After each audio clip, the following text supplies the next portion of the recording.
3, 2, 1, action.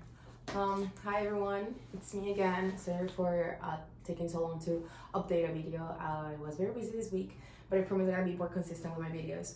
So in today's video, I'm just gonna talk a little bit about how to pay for your education in the US. So a lot of you know that the US is ridiculously expensive, especially for education. So I don't know how it's in other countries, but I'm from Spain. So in Europe, education is free, or if you pay, it's not as much. However, here it's really expensive. I'm talking about college. You can get out up to $50,000 per year, depending on which university you go to.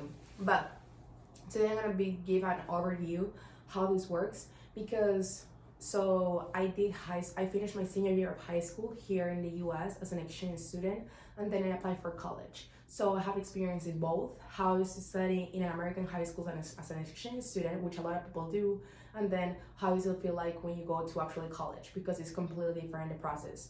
So in my case, when I wanted to go to the US, I was like 14 or 15 years old. I didn't know any English because my parents doesn't speak any English. So I started learning English watching movies, which in one video I can explain exactly how I learned. And then I started playing for scholarships. So if you're in Spain, or if you're from Spain, there is a kind of scholarships called Becas Amancio Ortega. And these scholarships basically covers 100% of your exchange year in the US or Canada. So how it works is that you have, well, when I did this was 3 years ago. The process was 3 different phases. So the first phase was that you apply, and then if you have all the information and documents right, then you go to an in-person exam, which is an English exam. And after that, you also have to submit your GPA from high school, and then how much your parents make. So based on all those documents and your exam, the grade, they do an average, and then they select you, right? And then after that select you, you go to the phase 2 and the round two. The round 2 basically is that you have to do a 3-minute interview, and they ask you questions in English, and they just want to know how's your English, and they just want to see if you're able to live 1 year abroad. So after that, they choose the people who win the scholarship, and it's 100%. From what I remember, basically, this past year, there were only 400 scholarships, and from the 400, 200 go to the US and 200 go to Canada, and it's random. So the selection is random. So you don't get to choose where you go. So I applied for that, and I went to the round 2. I did the exam in person, and after that, I then went to the last round, which was the interview, and I was really, really upset. I was very confident in myself that I was gonna win the scholarship because it was 100%. It was like the perfect dream. And I didn't pass because of my exam grade. I got 8, which is really good, and for me it was really good at the time because I didn't know any English.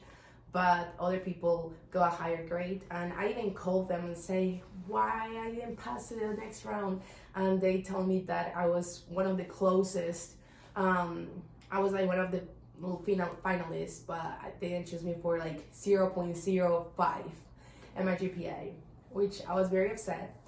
After that, I was very sad because I didn't know how to go to the US. That was my biggest dream, but it was way too expensive for my parents to pay, and I started looking for scholarships. But the scholarships were minimum. They were like $500 scholarship, which the program cost $10,000.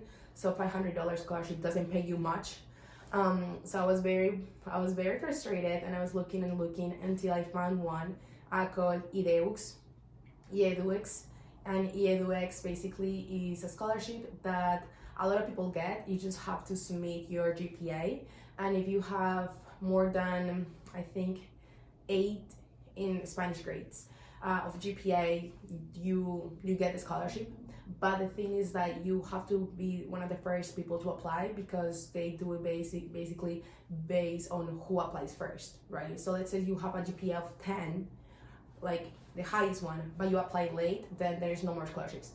So I did that, and they gave me a scholarship which was 70%, which was the highest one that I found, and it was the cheapest for me to do. So I did that with EDUX, and then I came to the US and studied high school here 1 year, and I was during the pandemic, which was hard. So that's how I got to come to the US in the first place, thanks to that scholarship. Of course, in like future videos, I can explain all the process, and I also can explain my experience with EduX and how much I like it and if I recommend it or not. My experience was really good with EduX. However, when I came to the US, you have an American sponsor, which basically is in charge of making sure you're okay because you're a minor, and I didn't like mine.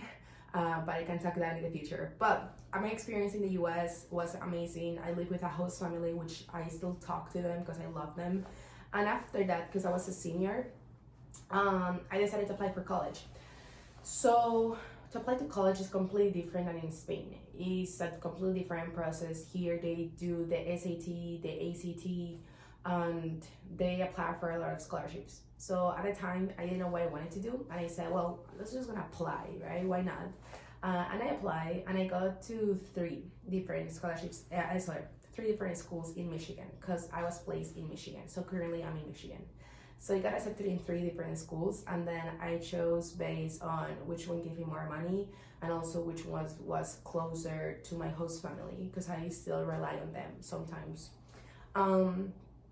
So if you're going to apply for college, that's going to be the most expensive thing, and you have to apply for a lot of scholarships, and also you have to go through a long process to apply, which I can explain more in the next video.